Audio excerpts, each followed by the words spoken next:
Imagine a young woman full of dreams in the glamorous haze of post-war Hollywood, whose body is found severed in two, mutilated beyond recognition and drained of every drop of blood. Her killer taunts the police with cryptic letters, and the case explodes into a media frenzy that still haunts us nearly 80 years later. Who was the Black Dahlia, and why has her murder remained one of America's most infamous unsolved mysteries? Stick around, because today on the True Crime Report Cold Cases, we're diving deep into this chilling tale. Welcome back to the True Crime Report Cold Cases, where we uncover the stories that time forgot but justice can't. If you're new here, hit that subscribe button and turn on notifications so you never miss an episode on these gripping unsolved cases. Today we're exploring the Black Dahlia murder, the brutal slaying of Elizabeth Short in 1947 that shocked the nation and inspired countless books, films, and theories.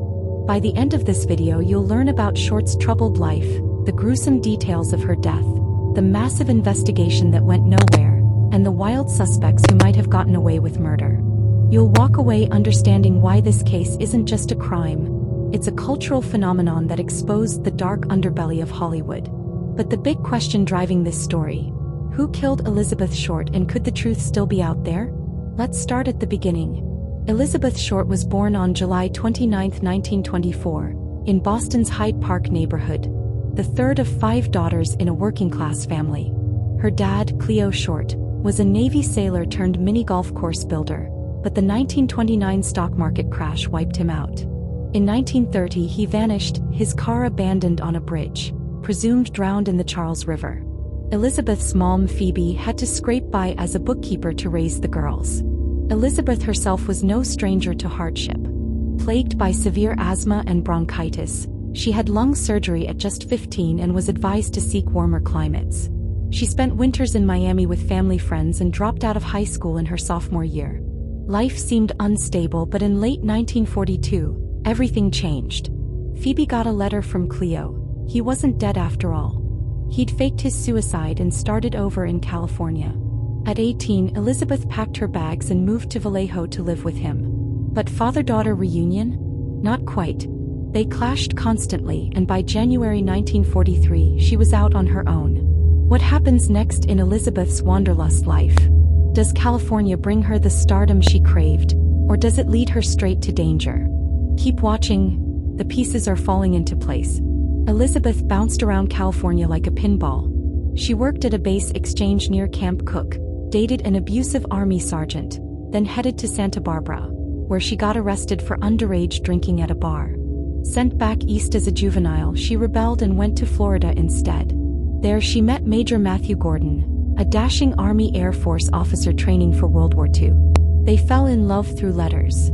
He proposed while recovering from a plane crash in India. But tragedy struck. Gordon died in another crash in 1945, just before the war's end. Elizabeth was heartbroken. Fast forward to July 1946. Now 22, she moved to Los Angeles to stay with an old Florida acquaintance, Lieutenant Joseph Fickling, stationed in Long Beach. She rented a room behind the Florentine Gardens nightclub on Hollywood Boulevard and waitressed to get by.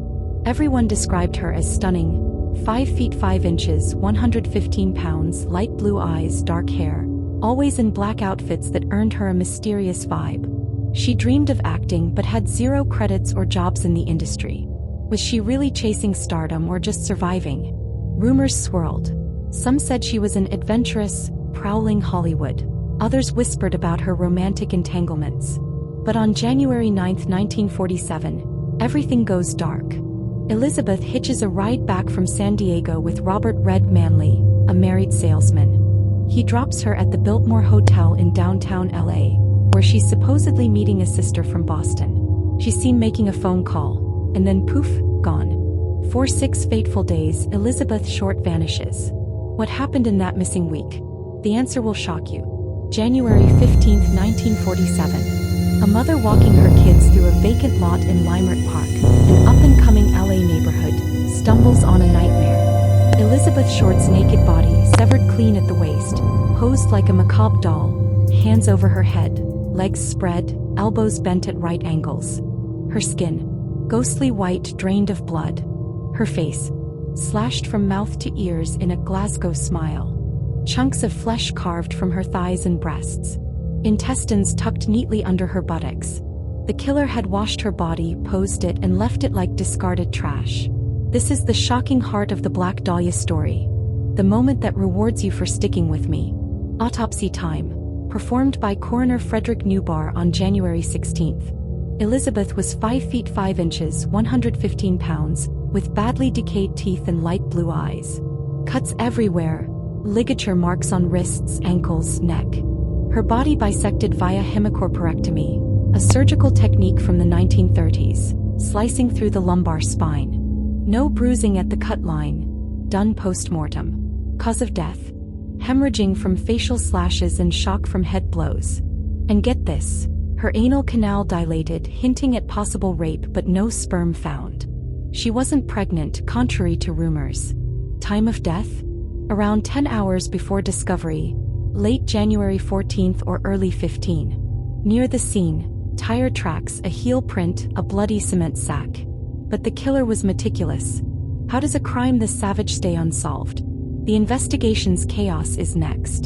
The LAPD launches a massive probe, 750 investigators, including sheriff's deputies and state patrol. Over 150 suspects grilled, but no arrests. Elizabeth ID'd via fingerprints from her 1943 arrest. But the media? They turn it into a spectacle. Reporters from the Los Angeles Examiner trick Phoebe Short over the phone. Tell her Elizabeth won a beauty contest, extract family details, then drop the murder bomb. Phoebe's devastated, flies out, but the papers use her for scoops. The killer joins the fun. January 21st. A call to the Examiner editor. Congrats on coverage, expect souvenirs. Days later. A manila envelope with cut-and-paste letters, Elizabeth's birth certificate, photos, an address book from nightclub owner Mark Hansen. All wiped with gasoline like her body. Fingerprints? Ruined in transit. A purse and shoe found nearby. Also cleaned. March. A suicide note by the ocean. I couldn't help myself. Sorry, Mary. Clothes but no ID. Suspects pile up.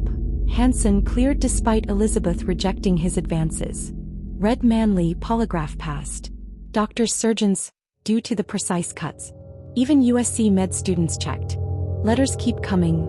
Black Dahlia Avenger. Promises surrender, then ghosts. Media dubs her Black Dahlia. Maybe from the film The Blue Dahlia or her black outfits and dahlia flowers. Rumors fly. Prostitute? Lesbian? Tortured for hours? Police let some slide to hide the real cause of death. By February, it's a stone wall. A 1949 grand jury blasts LAPD for unsolved cases like this. Confessions? Over 500 since, most bogus. But a few linger. Fast forward. Detectives like Ralph Astle think they interviewed the killer, a sedan driver near the scene. Top suspects? Dr. Walter Bailey. Publisher Norman Chandler. Bellhop Leslie Dillon, linked to Hansen and corrupt cop Finus Brown theory.